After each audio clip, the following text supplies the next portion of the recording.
The proud city on the banks of the Neva Leningrad, a jewel on the banks of the Neva River, a city that breathed art, music, and pride. There, wide avenues crisscrossed imperial palaces, bridges over canals gleamed in the summer sun of 1941, and the sound of trams mingled with the laughter of children playing in the squares. The air still carried the scent of flowers, and no one wanted to believe that war, that colossal war devouring Europe, could reach this far. But it came, slowly, like distant thunder that grows, vibrates, and never stops. In the factories, the sound of hammers striking steel began to change. Men and women, once accustomed to producing civilian parts, now molded ammunition, tanks, and weapons.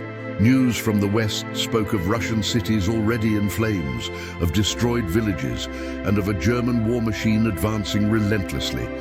Still, Leningrad remained confident and proud. The city of Peter the Great, which had defied empires and endured centuries of cold, believed itself invincible. Orchestras played, theaters remained full, and the radio broadcast speeches filled with bravery. They won't dare come this far. But the sounds began to change. The distant roar of engines, the echo of distant explosions, the sky stained with smoke. It was the harbinger of the apocalypse. The most attentive could already see what was approaching. Endless columns of German tanks and soldiers advancing through the Baltic forest, pushing everything and everyone in their path towards the north. And then fear. An ancient primal fear began to creep into the conversations, the breadlines, the silent glances at the windows. Because behind the music and the forced normality, everyone knew the truth. The thunder was already upon them. The heart of Russia, the pride of its culture, was about to be put to the test. And soon, Leningrad would cease to be just a city and become the stage for the most cruel, frozen hell in history. Every like and subscription helps us research. Archives, restore images, and tell history with more accuracy. Subscribe and be part of it. September 1941. The roar of war has finally arrived. The roads leading to Leningrad trembled under the weight of German tanks. Hitler's forces, the Army Group North, commanded by Marshal Wilhelm von Lieb, advanced like a sharp blade, cutting through Russian territory. Villages burned, bridges collapsed, and the dust kicked up by the armored vehicles covered the sky like a veil of death. Hitler had a clear and ruthless plan: surround the city, cut off its oxygen, let them starve. No soldier needs to waste a bullet inside Leningrad. For him, Leningrad should not be conquered. It should be wiped off the map. In the south, the Finns, Germany's allies, advanced along the borders of the Karelian Isthmus, closing in on the encirclement. To the north and west, German divisions approached the banks of the Lake Ladoga, the last breath of the city. Every kilometer conquered was paid for with Russian blood, civilians, soldiers, and volunteers. But even so, the human wall formed. Middle-aged men wielding ancient rifles, women with Molotov cocktails in their hands, teenagers digging trenches with rusty shovels. On the day, September 8th, 1941, the ring closed. The last train track was destroyed, and the last land road was taken by the Germans. Leningrad, with its 2.5 million inhabitants, was completely isolated. No trains, no trucks, no ships could enter or leave. That same day, the sky lit up. Red. Luftwaffe bombers dropped tons of explosives on food and fuel depots. The warehouses caught fire, and for 3 days the city burned like a furnace. The smell of burning wheat mingled with the thick smoke, and the people, stunned, watched their survival turn to ash before their eyes. It was the beginning of Siege of Leningrad, which would last 872 days. A hell where there would be no more borders between civilians and soldiers, between heroes and victims. The German blade was stuck, and the city, surrounded on all sides, began to feel the first deep cut, that of hunger. Hell begins to fall from the sky. The bells of Leningrad were still ringing when the first bomber appeared on the horizon. A low, growing hum, And then the metallic scream of stucco diving over the city. The sound was unmistakable, a high-pitched, maddening howl designed to sow panic. And panic came. Explosions shook the ground, windows shattered, and the sky, that summer sky that had once reflected the glow of the Neva River, was swallowed by black smoke. Bombs fell indiscriminately on schools, hospitals, homes, on people running through the streets, unsure of where to escape. In a few days, the WW2 warehouses, which held almost all of the city's food supplies, were hit. The flames licked the barrels of grain, the sacks of flour, the barrels of oil. The fire devoured hope. People ran with buckets, trying to salvage what they could, collecting flour mixed with the mud, flour that would later be scraped. From the ground, sifted and made into bread, bread of despair. But the bombings did not stop. Day and night, the roar of engines crossed the sky, followed by the explosion of bombs and screams. The parks, once filled with laughter, became craters. The wide avenues were covered in rubble. The streetcars stood idle, toppled over like broken toys. Inside the factories, hungry workers continued to toil under the sound of bombings. The anti-aircraft gunner might be a 19-year-old woman, the mechanic a 60-year-old man. Everyone did what they could. It was an all-out war. The enemy wasn't just outside, it was above, in the sky, and soon it would be within them. Hunger. Each explosion was a cruel reminder. Leningrad was alone. There were no reinforcements coming from Moscow. There were no food convoys. All that was left was to resist, dig shelters, hide in basements, and pray that the next bomb wouldn't take what was left of their families. And even when the sirens stopped, the silence was worse. Because in the silence, one could hear the muffled crying of mothers, the moans of the wounded, and the distant crackling of flames consuming what was left of the city. Hell was no longer a distant place. He was there now, covering Leningrad, coming down from heaven like a rain of fire. If you seek true narratives without romanticizing war, subscribe. Every new investigation reaches subscribers first. October 1941. The fire from the bombings was slowly dying out, but the real hell was just beginning. The food is gone. Stocks burned, trains didn't arrive, convoys were dead. The Soviet government announced new rations, 25 grams of bread per person per day. But that bread wasn't really bread. It was a dark, damp mass made of whatever was left. Sawdust, bran, paper, even glue. People called it black bread, but in Leningrad it had another name: survival. The lines to get it formed before dawn. Old men, women and children shivered in the cold as they waited, the wind cutting their faces like blades. Many fainted in the queues, others died in them, and still no one moved because every gram counted. It was the difference between living another day or freezing in the snow. Hunger began to take shape. At first, it was just an empty stomach. Then came weakness, nausea and trembling, and then the mind would start to fail. People lost track of time, forgot to speak, and fell into the streets, motionless, with their eyes open. Bodies began to pile up on the sidewalks, covered by a thin layer of snow. No one had the strength to bury them. Even so, the city tried to stay alive. Mothers boiled tree bark in hot water, trying to make a soup. Some scraped glue from walls, extracted shoe oil, cooked leather, rats, even carpet glue. The dogs and cats disappeared first. Then came the darker rumors, but no one spoke out loud about it. It was a silent pact. Each one fought with what they had as far as they could. The bakers of Leningrad, true unsung heroes, risked their lives under the bombings to continue grinding what little flour remained. The ovens worked night and day, fueled by wood from the destroyed houses. The smell of bread, that warm, sweet smell, became torture. Because now, in Leningrad, bread has become more valuable than gold. Winter was approaching, and with it would come the cruelest chapter of all, when cold would join hunger and hell would freeze over. Join the Legion of Scholars. Subscribe and discuss in the comments. Winter comes and hell freezes over November 1941. The north wind began to blow, first light, sharp, then fierce, an invisible blade that cut through flesh and bone.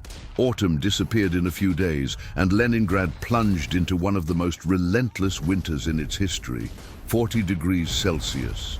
The cold didn't arrive alone, it brought silence, a heavy, deadly silence. The boilers stopped, the fuel ran out, and the pipes froze.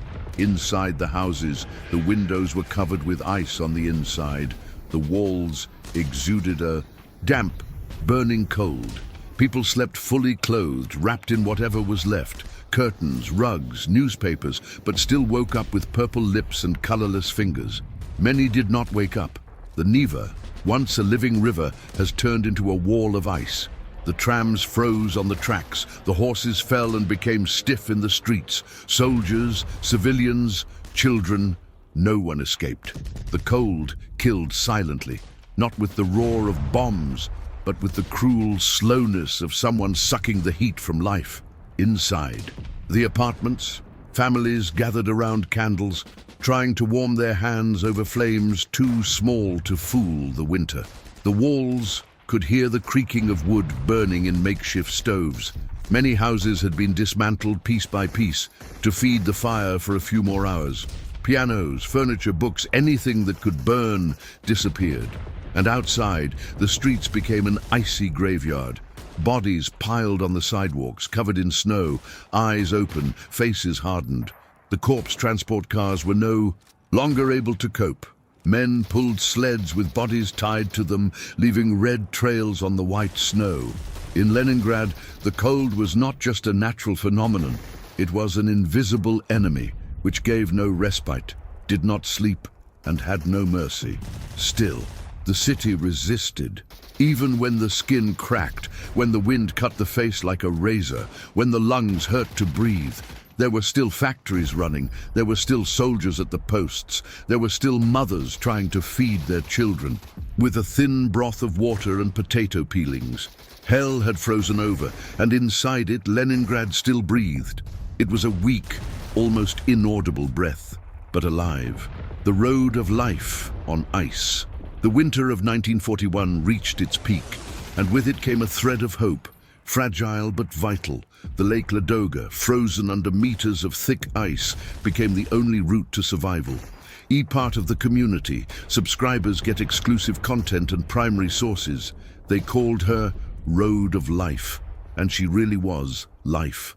Trucks loaded with flour, sugar, fuel and ammunition trudged across the frozen ice, creaking and shuddering, as if each vehicle feared sinking into the lake's frigid waters. Volunteers pushed sleds, carrying children, the injured and the elderly, often just feet from treacherous holes that could swallow everything in an instant. But the ice was only half the challenge. The sky above was filled with German Stukas, hunting every truck, every sled, every movement. Bombs exploded near the ice, sending shrapnel and waves crashing down, cracking the surface and threatening to swallow vehicles. The drivers continued on, their eyes fixed, their hands frozen on the steering wheels, their teeth chattering from the cold. Some never made it to the other side. They disappeared into the freezing black water, leaving only bubbles slowly rising to the surface. Meanwhile, inside the city, every grain of food that crossed the road meant the difference between life and death. People rushed to receive deliveries, holding sacks of flour with hands that were already blue from the cold, hugging the food as if it were a treasure. The road of life not only fed bodies, but maintained the flame of hope lit within those who would otherwise have succumbed to despair. And there was heroism in every kilometer traveled. Every driver who returned from the safe side, every soldier who covered the crossing, every volunteer who carried children on sleds, they were all silent fighters. They didn't wield rifles, but they faced an equally deadly enemy. Hunger, cold, and death that could emerge from the lake at any moment. Along this road, Leningrad breathed again, if only for a few hours. It was fragile, it was dangerous, but it was pure life on deadly ice. Subscribe to watch documentaries that refuse to be superficial. Hear its detail, blood, courage, and truth. January 1942. The Russian winter, relentless and voracious, had reached its peak in Leningrad, transforming the once pulsating city into a vast, open-air cemetery where snow was no longer a poetic cloak of purity, but an icy shroud covering the unburied bodies, preserving them in an eternal rigidity that defied natural decomposition. The merciless reality imposed itself on every glance. The dead were everywhere, scattered like debris from an invisible catastrophe, piling up on the ice-cracked sidewalks, in the squares once bustling with markets and conversation, in the damp, dark basements where families huddled together, seeking a shred of warmth. The streets, which had once echoed with the clatter of trams, the laughter of children running to school, and the hubbub of hurried workers, now lay in a heavy, deathly silence, broken only by the occasional howl of the Siberian wind that swept through the deserted avenues, carrying snowflakes that clung to the pale, motionless faces of the fallen. The people, reduced to spectres of their former selves, were so weakened by chronic hunger that they could barely lift their arms to perform the most basic tasks of survival, let alone honor the dead with a dignified burial. Many bodies lay where they had collapsed. A middle-aged man, his coat threadbare and his hat still on, leaning against a soot-blackened brick wall. A young woman hugging what remained of a child, both frozen in a pose of eternal despair. Elderly people sat on public benches as if waiting for a tram that would never come. The snow slowly covered them, layer by layer, transforming them into white mounds that blended in with the mounds of frozen garbage and the debris of previous bombings. In some neighborhoods, residents, in an act of collective and exhausted mercy, tried to drag the bodies to makeshift piles on street corners, but the weakness was so great that a single corpse could require the effort of several people who would then faint beside it, becoming part of the same macabre landscape. Pets had been the first to disappear, devoured in secret in dark kitchens where families wept as they butchered the dogs and cats that had once been faithful companions. But hunger, that invisible enemy more cruel than Nazi bombs, was not content with this. It escalated to unthinkable horrors, transforming human beings into desperate predators of their own kind. Whispered accounts exchanged in endless queues for meager rations spoke of cannibalism, mutilated bodies found at dawn with chunks of flesh ripped from thighs or arms, rumors of black markets selling fresh meat. Without questions, mothers who, delirious, cooked parts of strangers to feed their surviving children. These acts, born not of malice, but of starvation-induced madness, hung like a moral fog over the city, corroding what remained of humanity. Families, in a Herculean effort to preserve some dignity, hid the bodies of loved ones on the frozen balconies of communal apartments, wrapped in torn sheets or threadbare blankets, or under frost-hardened mattresses, fearing that, if left on the streets, they would be devoured by hungry rats, or worse, by crazed neighbors. These makeshift graves inside the home created a domestic terror. The smell of slow decomposition, even in the cold, seeped into the rooms, mingling with the stench of urine and vomit, while the living shared the space with the dead, whispering prayers or simply ignoring them to avoid going mad. The Leningrad air was a symphony of hellish odors, the acrid, sweet smell of rotting flesh escaping from the piles of bodies despite the cold that slowed putrefaction, intertwined with the acrid smoke of fires still burning in bombed-out neighborhoods where wooden buildings crackled and collapsed in slow flames, fueled by broken furniture and torn books. This unbearable atmosphere penetrated the nostrils, the lungs, the soul, making every breath a reminder of impending decay. The cold, this invisible tormentor, froze exposed skin in minutes, forming crusts of ice on eyelids, ears, and trembling hands trying to hold a bowl of watery soup. But it did not freeze the hunger, which gnawed at the insides like a relentless acid, causing cramps that doubled bodies, swelling in the legs from protein deficiency, and a weakness that made the world spin in constant vertigo. Women and children, the most vulnerable in an already shattered society, suffered disproportionately and agonizingly.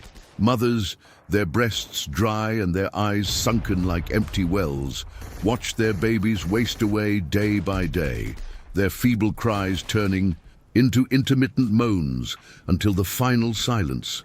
They themselves, once proud housewives, now crawled through apartments searching for scraps, cutting strips of leather from belts or boots to boil in salt water in the illusion of a meal. Children, their bellies swollen with hunger and legs as thin as twigs, wandered the streets like tiny ghosts, collecting wood chips to heat a makeshift stove or begging for a piece of bread that rarely came. The city was on the brink of total psychological collapse. People raved with starvation fevers, seeing visions of opulent banquets or dead relatives returning home. Children wept uncontrollably, their sobs echoing in the empty hallways like accusations against the world. Many adults simply sat in the snowy streets, leaning against walls, unable to continue, waiting for death to claim them with mercy, their glassy eyes staring at the grey horizon, where the frozen Lake Ladoga promised a supply route that arrived too late and in paltry quantities. Despite everything, this white, starving hell, Leningrad still clung to life with a stubbornness bordering on the miraculous. The factories, symbols of Soviet resistance, continued to produce ammunition, tanks, and essential equipment for the front, staffed by workers who resembled walking skeletons. Bony faces, cavernous eyes, trembling hands barely able to hold their tools, but driven by a mixture of patriotism, fear of the NKVD, and sheer willpower, they met impossible quotas under sporadic bombardment. Red Army soldiers, many of them teenagers or hastily drafted old men, patrolled the streets with rusty rifles, trying to maintain some order amid the chaos, preventing looting, distributing meager rations, or simply dragging bodies away from the main thoroughfares, though many of them were also on the brink of death, their baggy uniforms hanging from emaciated bodies and hacking coughs that foretold impending tuberculosis. It was a deafening silence, for in it everything could be heard with terrifying clarity. The whisper of the wind cutting through the ice like invisible blades, carrying flakes that stung exposed skin. The dry crackle of wood burning in makeshift fires, where books from the public library or antique furniture were sacrificed for minutes of warmth.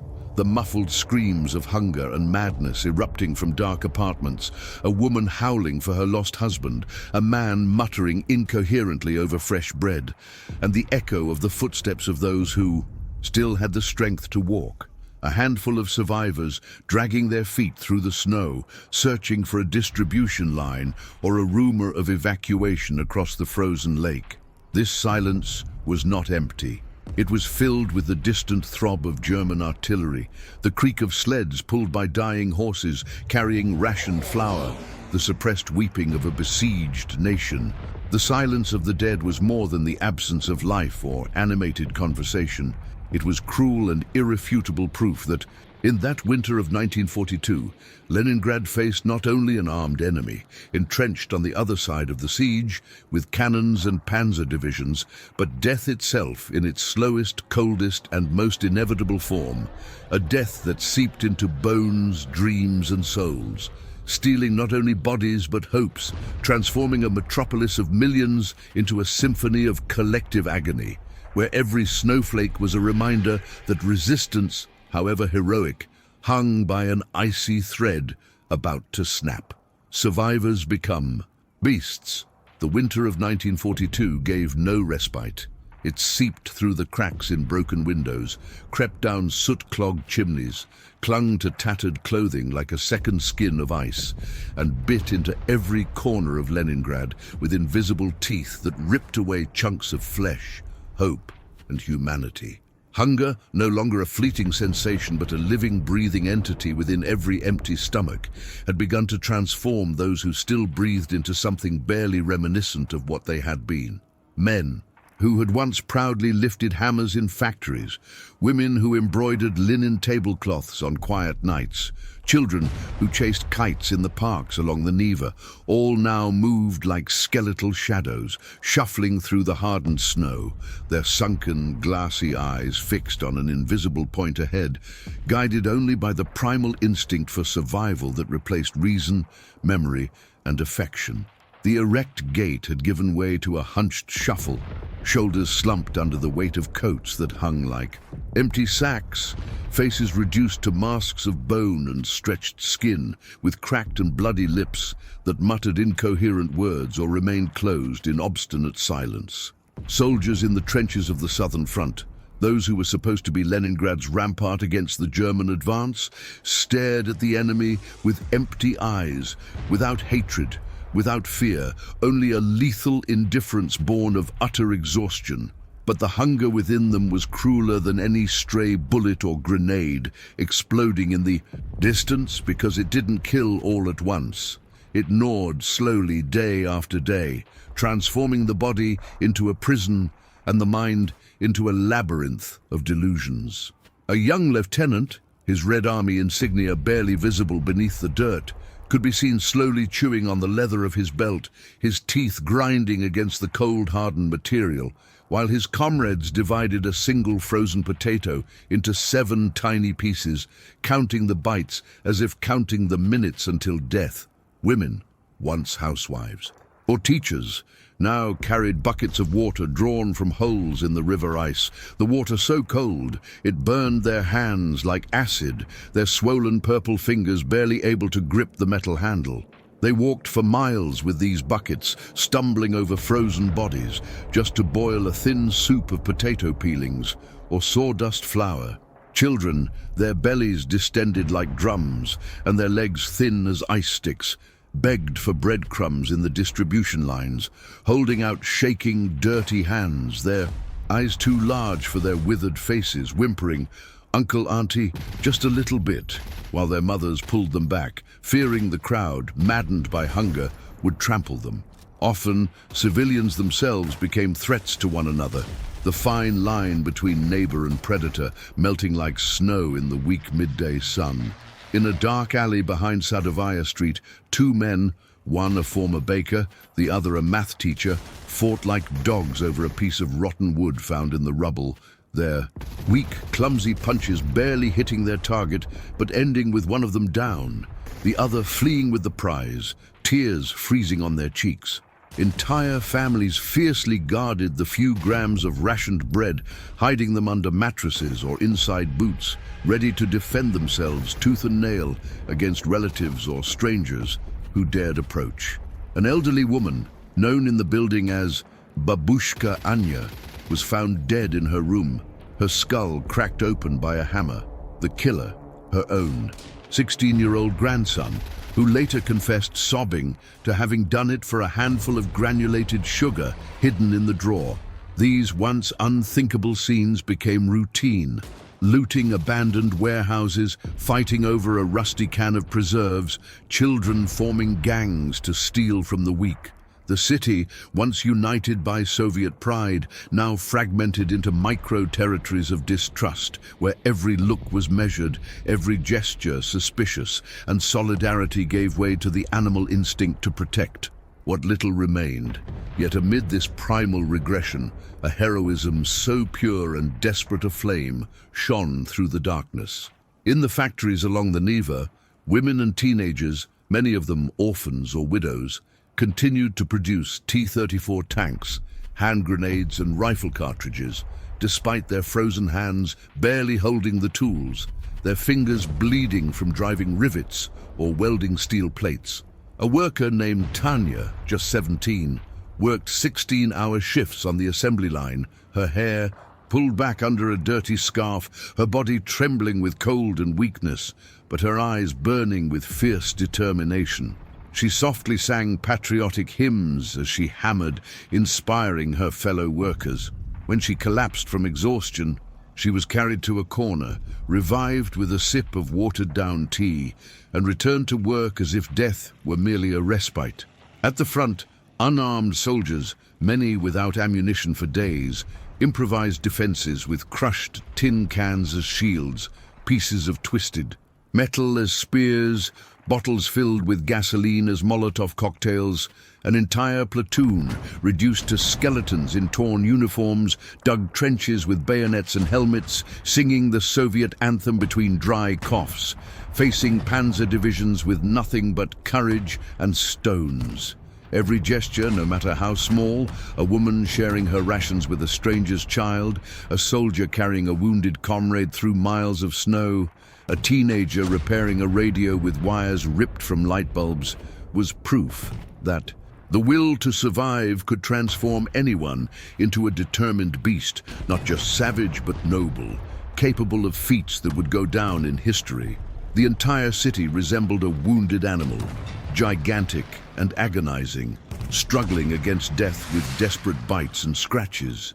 The ruined buildings, their facades pockmarked with shrapnel holes, the shattered windows covered with boards or rags, the streets covered in a crust of dirty snow stained with frozen blood, became daily battlefields where the fight was no longer against the Germans, but against collapse itself.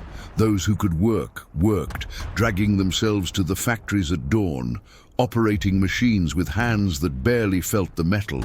Those who could fight, fought, crawling through trenches or erecting barricades with burned furniture and frozen corpses. Those who could run, ran, fleeing bombings that rained from the sky like deadly hail, or chasing a rumor of extra bread distribution. It was a chaotic choreography of survival. A man carrying a bucket of stolen coal, stumbling with every step. A woman pulling a makeshift sled, carrying the body of a dead child toward a makeshift cemetery. Children clambering over rubble in search of something edible. A mouse, a root, a scrap of leather.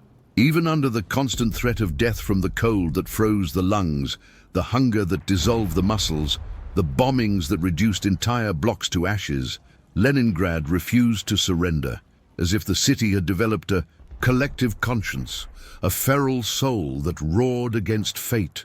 The beast within each survivor was the invisible force that kept the city breathing, even when it seemed impossible, an instinct that went beyond biology, mingling with Russian pride, loyalty to Comrade Stalin, and the love of country that school books had instilled since childhood. It was this beast that drove an elderly engineer, 70 years old and with varicose veins in his legs, to repair generators with bare wires, lighting a factory for another night, that drove a Kirov ballerina, now stick-thin, to dance excerpts from Swan Lake in a crowded basement, just to remind others that beauty still existed, that turned a group of teachers into makeshift nurses, amputating gangrenous limbs with kitchen knives, without anesthesia, while whispering lullabies to the patients. And amid this primordial chaos, a faint glimmer of hope appeared like a beacon in the fog. The road of life, that precarious strip of ice above Lake Ladoga, still brought food, trucks creaking under the weight of sacks of flour, drivers with frost-covered faces risking their lives at every crossing under German artillery fire, convoys arriving at dawn, unloading precious kilos of bread, lentils and canned meat, enough for another day, another week. The collective courage remained unwavering, showing that even transformed into beasts, snarling, fighting, surviving, those survivors were still human with something precious to protect. The city itself, Leningrad, symbol of Soviet resistance, a wounded mother who refused to abandon her children even if it meant devouring herself. The Leningrad that refuses to fall. Even surrounded by a ring of steel and fire that stretched for more than 900 days, starved to the point where every gram of bread was counted as gold, frozen to the core by a winter that seemed sent by hell itself, Leningrad refused to bow, to bend its knees, to surrender its soul. The city that Peter the Great had dreamed of as a window to the West, that Pushkin had filled with verse, that the Tsars had adorned with marble palaces, and that the Bolsheviks had transformed into the cradle of revolution, now found at the height of destruction, in art a weapon sharper than any bayonet, more enduring than any wall, It was not the art of gilded halls or pristine museums. It was the art born of mud, of blood, of empty stomachs. An art that did not ask permission to exist, that sprouted amidst the rubble like wildflowers in cracked concrete. The orchestras continued to play. In the great Philharmonic Hall, whose windows had been shattered by shrapnel and whose walls bore holes like war scars, musicians with faces hollowed out by hunger gathered under the dim light of lamps powered by makeshift generators. Conductor Karl Eliasberg, himself a skeleton in a threadbare coat, raised his baton with trembling hands, and the instruments, violins with strings patched with nylon thread, crumpled trumpets, timpani covered with stool leather, responded with a strength that defied the physics of weakness. Many musicians had died, others fainted during rehearsals and were carried home on sleds, but new ones arrived. A teenage girl who had learned the flute from her executed father, a worker who traded factory shifts for 2 hours of cello, a librarian who sang opera arias while sewing uniforms. They played Tchaikovsky, Mussorgsky, excerpts from Swan Lake reduced to string quartet, and every note was a cry of, "We are still here." In theaters, the miracle was repeated on a smaller scale but with equal intensity. The Meili Theatre, unheated, without curtains, and without paying audiences, was transformed at night into a stage of resistance. Women in frayed shawls and children in boots patched with cardboard rehearsed improvised plays, a retelling of The Three Musketeers, where the musketeers were partisans, a fable about a bear who refuses to surrender to winter, a bitter comedy about two neighbors fighting over a potato. The actors wore costumes sewn from burnt curtains and the uniforms of dead soldiers. Lighting came from tallow candles that dripped grease onto the floor. The audience, soldiers on leave, exhausted workers, mothers with sleeping babies in their laps, sat on broken benches or on the floor, laughing, crying, and applauding with calloused hands. A 10-year-old girl, Katya, became famous for playing a raven that flew over the siege, bringing news of the outside world. His thin voice cut through the silence like a bell, and for a few minutes the audience forgot that the crow was just a child with cardboard wings. The apex of this sonic resistance came with Dmitri Shostakovich. The composer, evacuated in October 1941, had left behind in Leningrad the draft of his 7th symphony, dubbed Leningrad.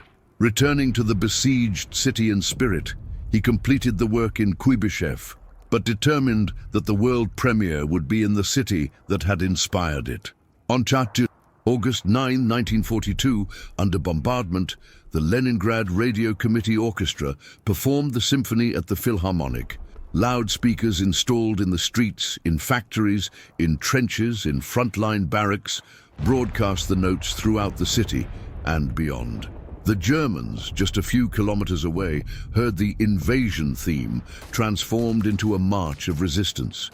Soviet soldiers wept in the trenches. Civilians stopped in the middle of the street, buckets of frozen water forgotten, to listen. It was as if Shostakovich was saying, on behalf of everyone, "You can bomb our streets, kill our brothers, reduce our palaces to dust, but you will never destroy our spirit. Listen, this is the sound of a city that will not be silent."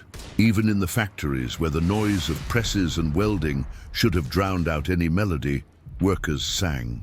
On the Kirov assembly lines, women sang Russian folk songs as they drove rivets into tanks. At the munitions factory, teenagers whistled strains of Katyusha between controlled explosions. The ground covered in snow, debris, frozen oil and dried blood didn't stop cultural life from persisting. It was a silent but powerful resistance that needed no spotlight. Makeshift libraries operated in basements. A teacher read War and Peace to a group of children sitting on crates. A ballerina rehearsed The Dying Swan in cloth slippers, her feet bleeding on the icy floor. Muralist newspapers appeared on the walls, poems scrawled in charcoal, cartoons of Hitler as a starving rat, accounts of partisans blowing up German trains. Every gesture, every note of music, every verse recited, every child's drawing of a Soviet tank crushing a swastika was an act of defiance, a symbolic stone thrown at the occupier. The soldiers felt the people's courage like a warmth that came not from fire, but from the soul. A lieutenant wrote in his diary, "I heard the symphony on the trench radio. I thought I would faint from hunger, but the notes lifted me up. If they play, I fight." Civilians, for their part, found strength in knowing that there was still something to fight for beyond their daily bread. The idea of Leningrad as a beacon, as proof that humanity is not limited to the stomach. An elderly woman, Anna Petrovna, kept a torn piece of sheet music as a relic. Another, a teenager, tattooed a passage from Catherine the Great on her arm with pen ink, a reminder that the city had already survived Napoleon. It was not just physical survival that was at stake, but the survival of Leningrad's soul, that blend of imperial pride, revolutionary fervor, artistic sensitivity, and Slavic stubbornness that made a people prefer to die standing than to live on their knees. As the bombs fell, some exploding so close the ground shook as if in an earthquake, others howling in the air like metal crows, as the cold froze to the bone, turning tears to crystal before they touched the ground. The roar of art continued to echo through the streets. It was a multifaceted roar, the solitary violin of a street musician playing to an audience of crows, the children's choir singing the Internationale in an air raid shelter, the sound of an out-of-tune piano in a roofless apartment, where an entire family warmed itself around the keys as if they were a bonfire. And in that roar, the city became invincible. The Germans could count divisions, tanks, shells. They would never count musical notes, verses, applause, tears of emotion. But the siege could tighten to the point of suffocation. Hunger could kill slowly, tearing families apart, erasing entire neighborhoods. Winter could freeze bodies, turning Leningrad into a museum of ice statues. But Leningrad had discovered a power that the Germans could not break. The unbreakable courage of a people determined to resist to the end, armed not only with rifles, but with violins, with voices, with stories, with dreams that no blockade, no bomb, no Siberian winter could silence. The thaw and the return of death. When the spring of 1942 finally began to dawn, it was as if the sky itself hesitated to grant the martyred city relief.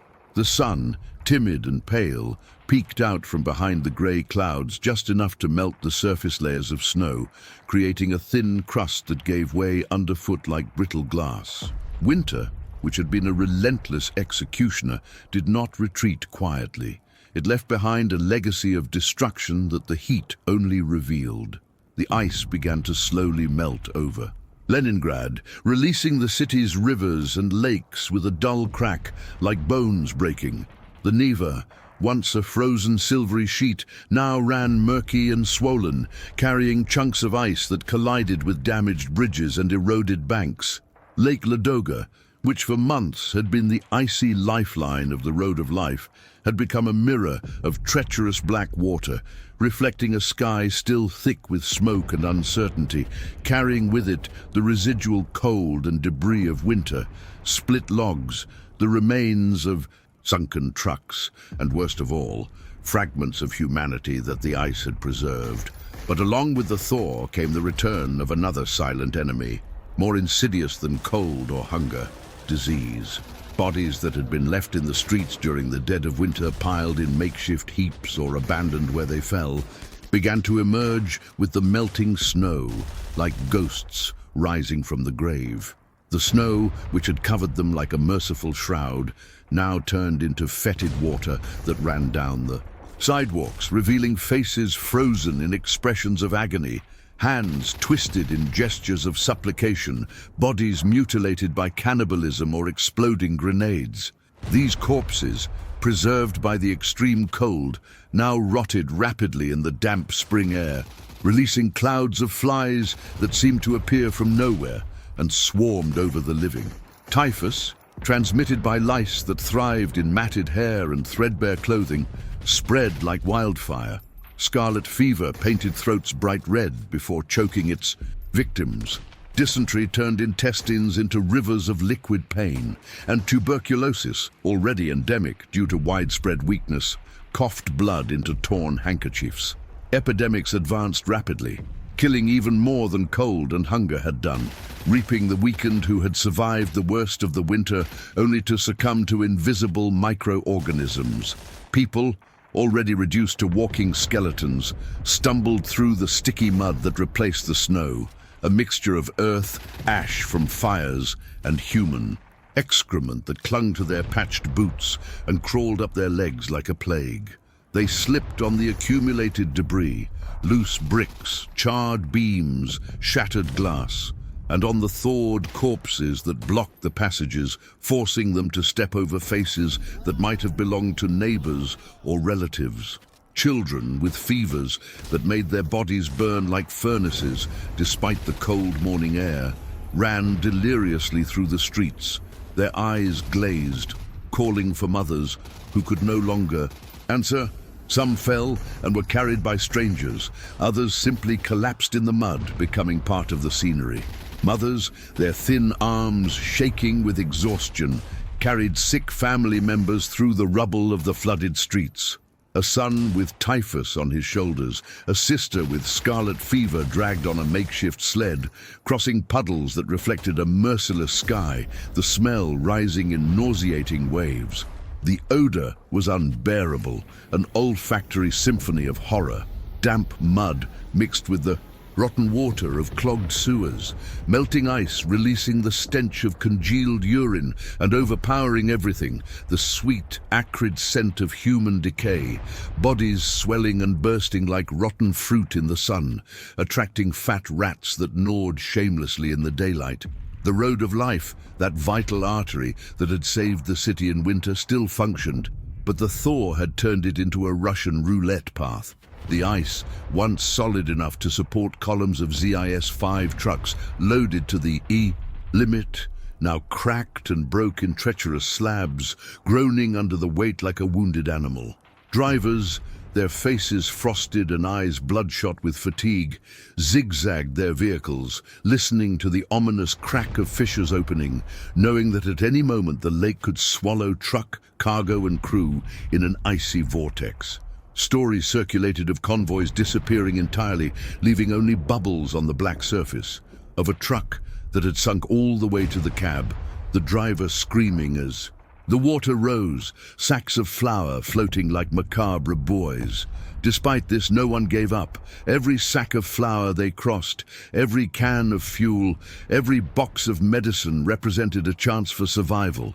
Another day for the dying city. Volunteers, women, teenagers, even the elderly, enlisted to reinforce the ice with planks and packed snow, or to rescue stuck vehicles, working under German artillery fire that targeted the route like a sniper targets a beating heart. And as the city breathed again, albeit weakly and raggedly, like a patient coming out of a fever, the reality was brutal. Hell wasn't over, it had merely changed form. The frozen winter had passed, leaving a trail of makeshift mass graves, of piles of bodies that now stinked in the squares, of apartments where entire families had lain dead for weeks, discovered only when the smell attracted neighbors. The price paid had been terrifying, lives taken not by bullets but by slow starvation, bodies stacked like cordwood in abandoned warehouses, hearts crushed by the loss of children, parents, friends, by the daily sight of children eating paper glue or tree bark.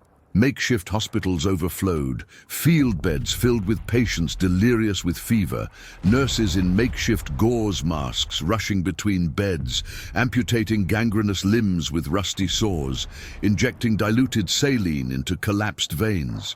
The city was alive, yes, but each step forward was still a struggle against the death that lurked around every corner, a louse on the collar, a contaminated puddle, a corpse floating in the canal, every flooded street where children played innocently with exposed bones, every house where typhus entered the door like an unwelcome guest.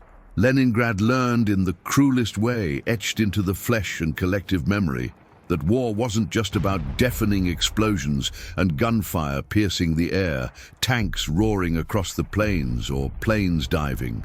It was a constant battle for human survival, a daily confrontation with the invisible, the virus, the bacteria, the despair that corroded from within. It was waking to the sound of moans in the hallways, burying the dead in overflowing cemeteries, boiling water from questionable puddles, rationing medicines that arrived by the dropper. It was a mother choosing which child to feed with the last spoonful of porridge, a doctor deciding who would receive the last dose of anti-typhus, a soldier returning from the front to find his street reduced to rubble and his family wiped. Off the map, spring, with its promises of rebirth, green shoots pushing through the poisoned soil, birds returning to their destroyed nests, served only as an ironic backdrop to this new phase of agony. Leningrad, still besieged, still starving, now fought not only against the external enemy, but against the seeds of death that winter had planted in its soil, proving that resilience was not a moment of glory, but an endless marathon, where every breath was a Pyrrhic victory against the abyss. The Red Army's counterattack, January 1943. Winter still gnashed its teeth, but now there was a new sound in the air.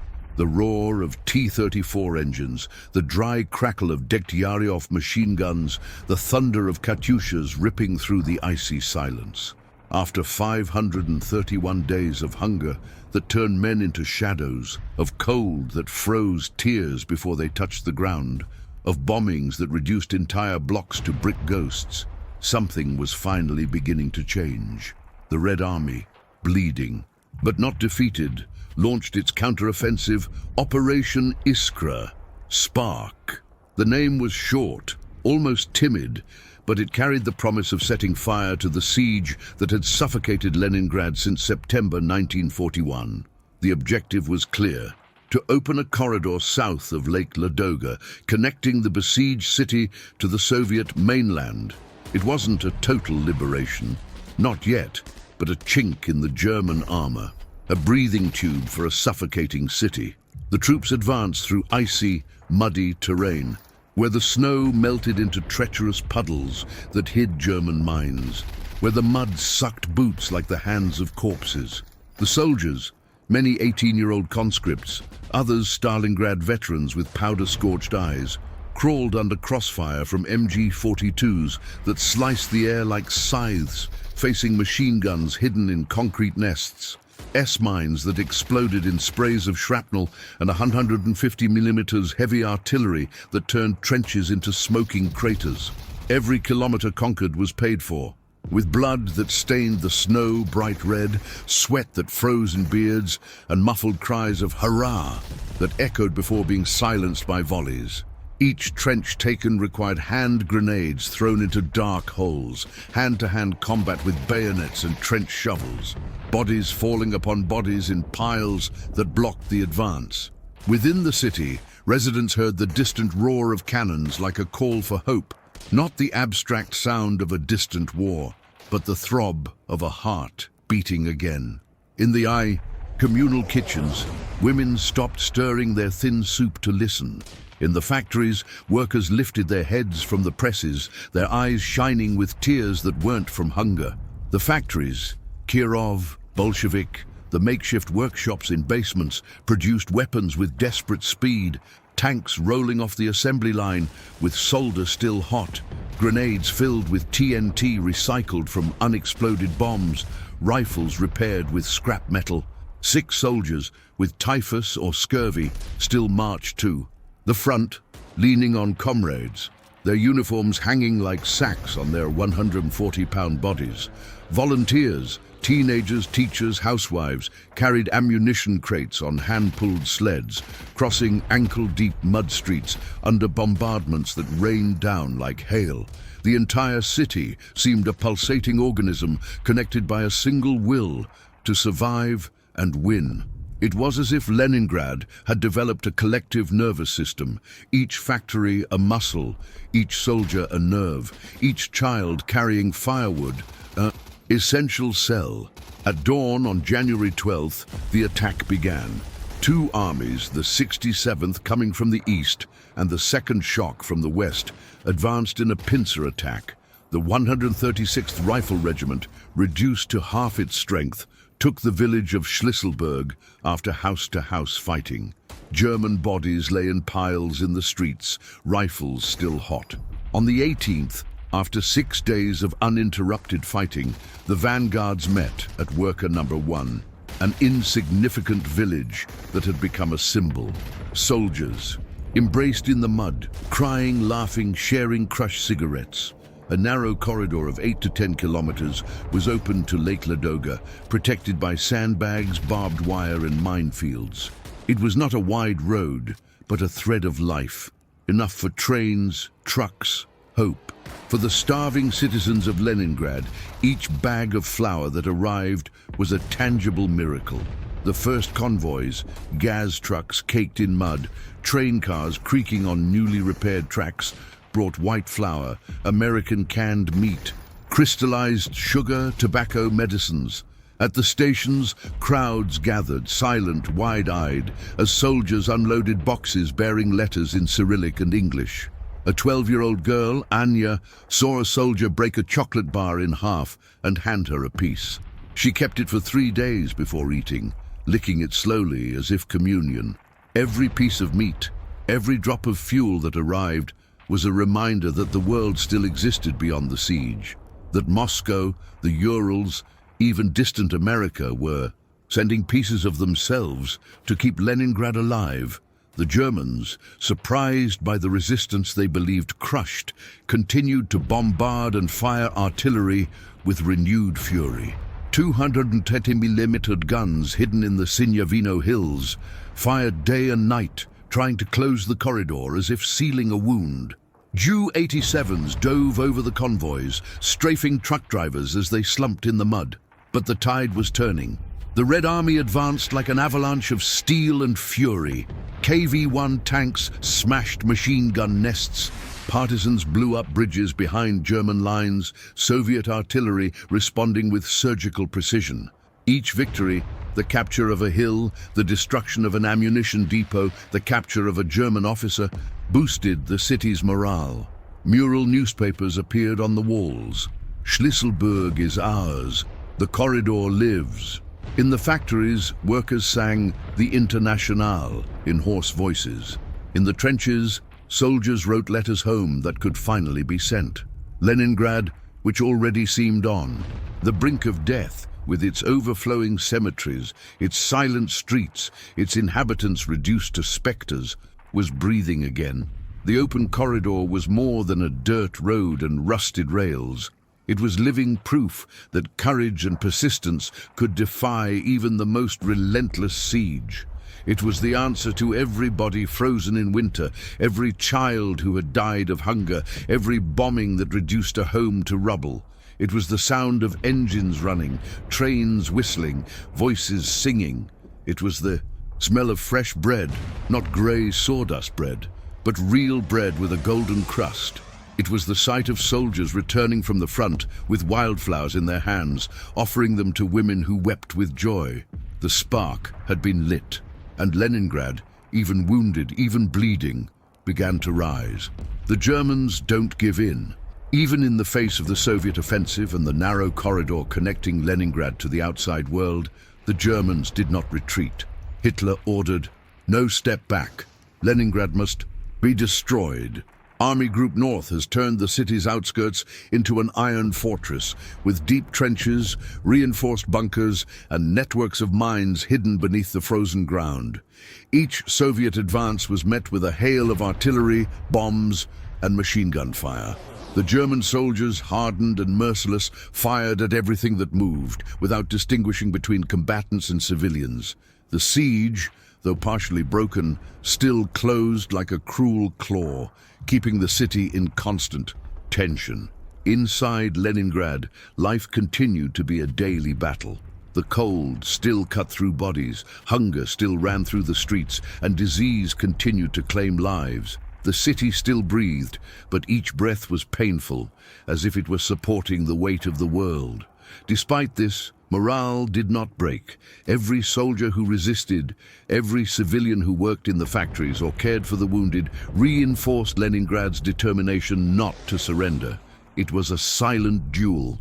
The enemy could bomb, kill, and freeze, but they could not break the city's collective spirit. The siege continued, but now with the certainty that the enemy would not be able to completely crush Leningrad. The city, hungry and exhausted, still had the strength to fight and to show the world that human pride and courage could resist the impossible. The siege breaks, January 1944. After 872 days of hunger, cold, and death, the long-awaited moment finally arrived. The siege of Leningrad began to be broken. Soviet troops advanced determinedly on the German lines, fighting their way through trenches, bunkers, and minefields. The roar of the cannons echoed through the city, mingling with the roar of the Neva and the hiss of the freezing wind. The bombs and gunfire still fell, but now hope mingled with the smoke, and it was impossible to ignore. Inside the city, people ran into the streets, some crying, others in absolute silence, looking at the soldiers who advanced like heroes who brought life back. Supply convoys passed through the newly opened corridor, bringing food, fuel, and medicine the city had not seen in months. The snow, once red with blood and grey with ash from fires, was now mixed with traces of life. The Germans, under pressure and at a disadvantage, began to retreat slowly. But Leningrad was not celebrating yet. Every step forward had been won in blood, and the city knew that the price of freedom was measured in lives lost. The sky finally looked less threatening.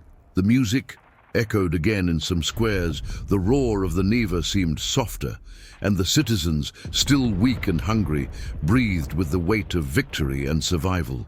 Leningrad, which had for so long been a symbol of suffering and resistance, was beginning to rise from the ashes.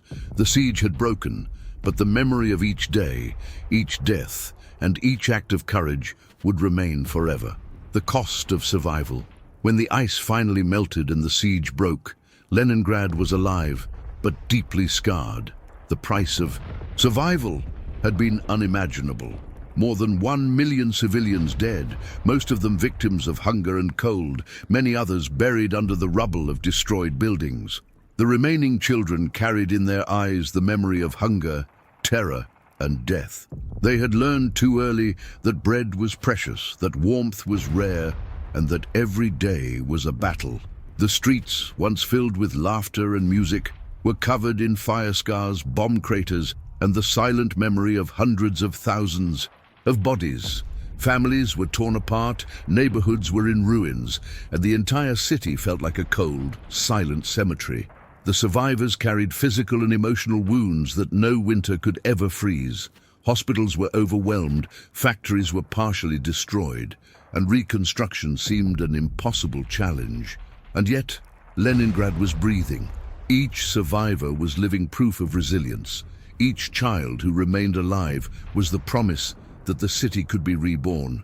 Musicians played to remind people that art and culture still existed. Teachers taught traumatized children, and workers slowly rebuilt the city. The cost of survival was terrible, but the city had proven his immortality. She had faced the worst of cold, hunger, war, and death, and yet, through it all, she still stood, reminding the world that human courage can withstand even the frozen hell. The immortal city. When the last blockade was broken and the snow melted, Leningrad began to breathe again, but not as before. The city that survived the most cruel siege in history bore scars that time would never erase. Destroyed buildings, streets marked by blood and ice, families torn apart. But above all, it carried an indomitable spirit. Leningrad became a symbol of resistance and courage for the entire world. Its citizens, who endured nearly 3 years of hunger, cold, and bombardment, proved that human strength goes far beyond flesh and bone. It is a flame that no enemy can extinguish. Music returned to the streets and concert halls, no longer just as entertainment, but as a cry of life and victory. The children who survived learned too early the value of each day. each loaf of bread, each act of kindness. And the soldiers, civilians, and volunteers who faced the worst became living legends, remembered forever as the city's guardians. Leningrad won the title of Heroic City, and his story echoes as an eternal reminder. Hell may freeze over, famine may crush, war may destroy, but the courage and determination of a united people can transform even the worst of horrors into immortality. When the ice broke, Leningrad was reborn, not just as a city, but a symbol of hope, resistance, and human strength in the face of the impossible.